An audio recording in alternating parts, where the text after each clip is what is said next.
Hello everyone, my name is Paul Third, and yes, I know it's been over 5 months since I've uploaded to this channel, but I have been uploading to other channels. I still have the Working Audio Tools podcast with Ed Thorne that's out every Saturday. I now have Mix Phones with Emma Chelik that's out every week, and that's talking about mixing on headphones professionally.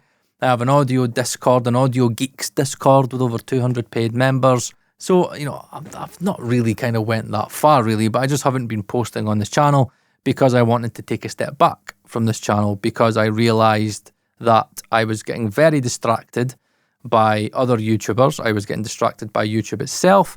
I was getting distracted by new shiny things that were coming out. I was getting distracted by rabbit holes, audio rabbit holes, and trying to correct things that I thought weren't right in the audio space and blah, blah, blah, blah. And, I had to come to a realisation that none of that was helping my audio career, which is the reason why I got into all this in the first place.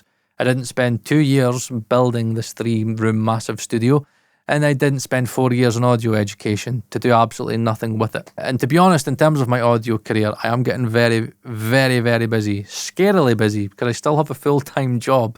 And I've got, again, my 2 other YouTube channels, which, by the way, I am doing because they involve audio, right? Working Audio Tools is all about talking with industry professionals and having an accountability discussion every week about our career, where we're going, and networking as well, which is always good. And then Mix Phones, obviously, when it comes to reviewing headphones, I need to physically mix. So that channel keeps me physically mixing, as does the Working Audio Tools, and they're all geared for focusing me on the things that matter, which is mixing, mastering, recording, producing. I've actually got 5 sessions on the go right now with Scottish songwriters.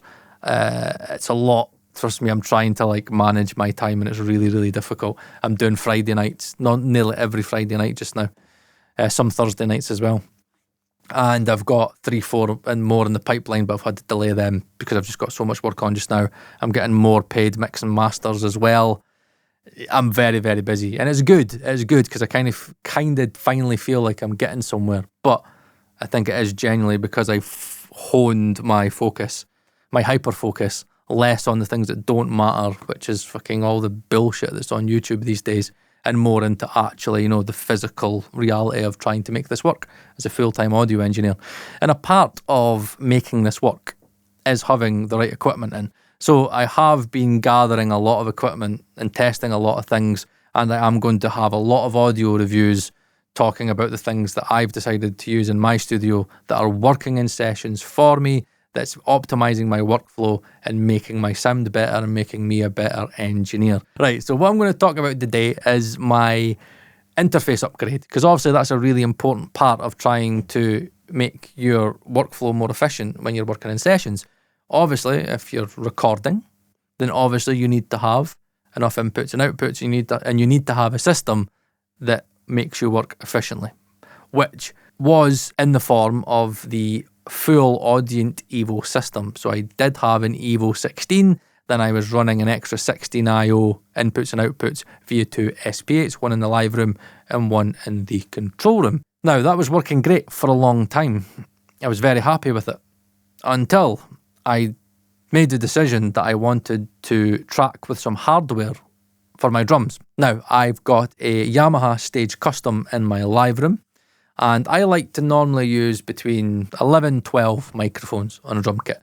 So I've got a stage box with 8 XLRs, so I've got 8 mics coming from the drum kit, going from the live room through the hall, and then going into the Evo 16. So I had 8 there, then I was using another 4 with the SP in the live room, and then leaving the rest for some extra ins and outs if I had instrumentals in, or again somebody wanted to use the live room. I had those ins and outs. Now the other Evo SP8 is essentially for a Neve rack, which is all 500 series stuff. So I've got some Neve pre's in there and some channel strips, and I like to use them for recording acoustic guitar in here, or maybe some bass. I do like the Bert Hurk channel strip because I can add a little bit of distortion where need be.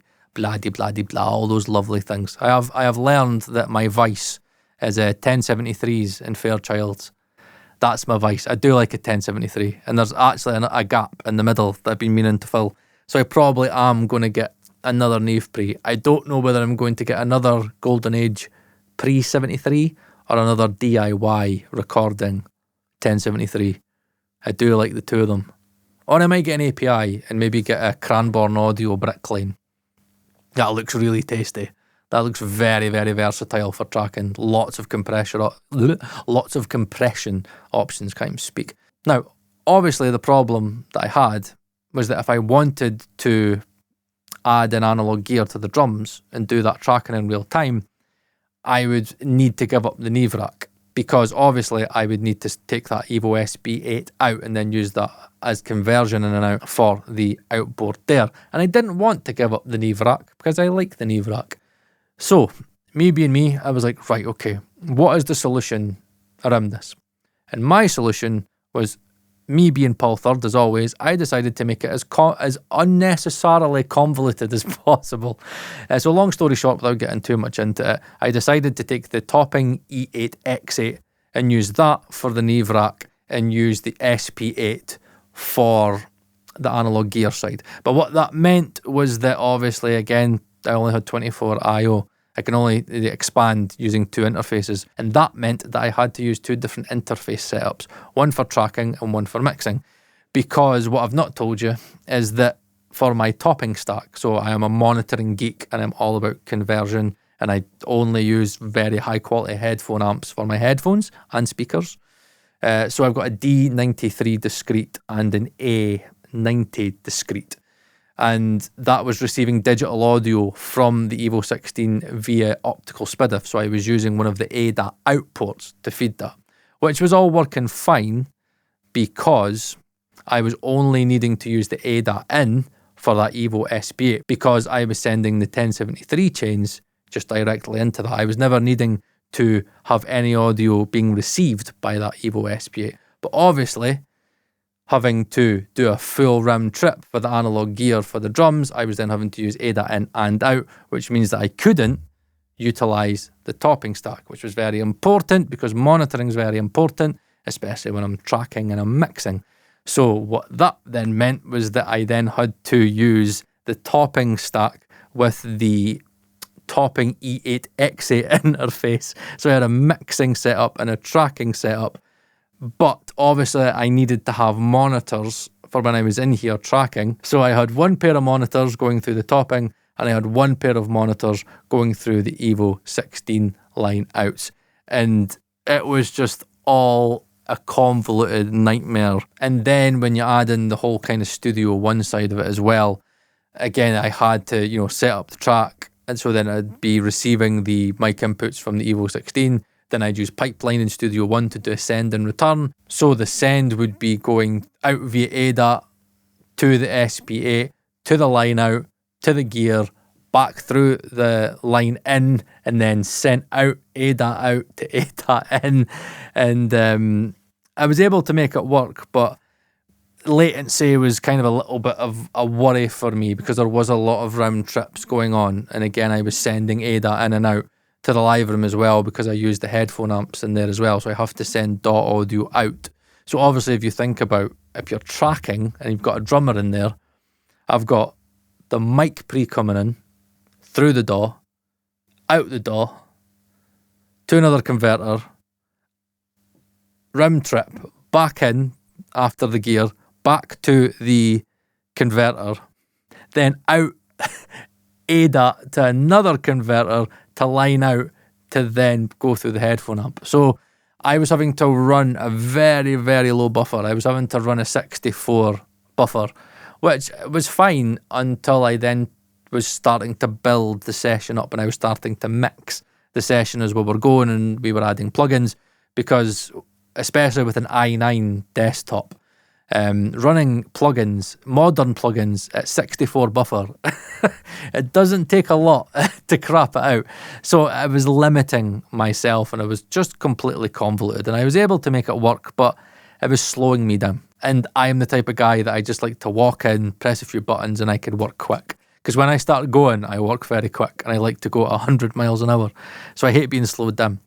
And to be honest with you, the only solution that I had for this was the ID48, because the ID48 has essentially, it's not completely unique. I think other like converters will do it, but in terms of an interface at that price point, which is like 800 quid or whatever it is, it has individual send and returns.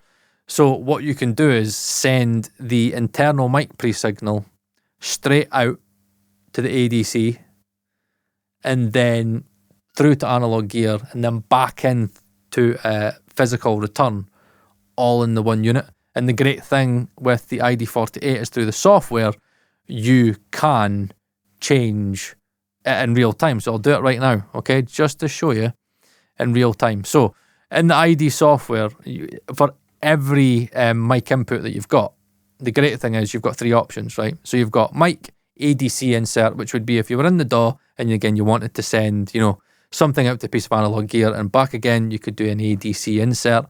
But you've got mic insert. So if I press this mic, this is without the Fairchild, right? So this is without my grandchild, my 500 series Fairchild. So this is no compression.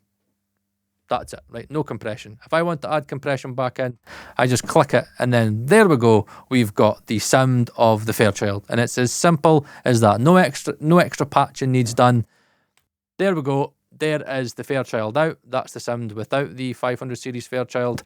And that's the sound with the 500 series Fairchild. It's really easy. It's really easy to switch. But it does come at the caveat that you do need to buy like a DB25 cable, which aren't the cheapest. But for me, it is worth the money to not have to buy another converter and having to do all these switching as well. Now, many people disagree with having the D-subs on the back of the ID48 because it kind of forces you to buy a D-sub if you want to use analog gear, because the only TRS line outs that you've got are for the monitors. So you've got, again, monitor 1 and 2, and then your alt monitors. And I know it costs more money, but for me, it's just way, way, way, way easier. So on the back of the ID48, you've got 2 D-sub paths. You've got a send and return.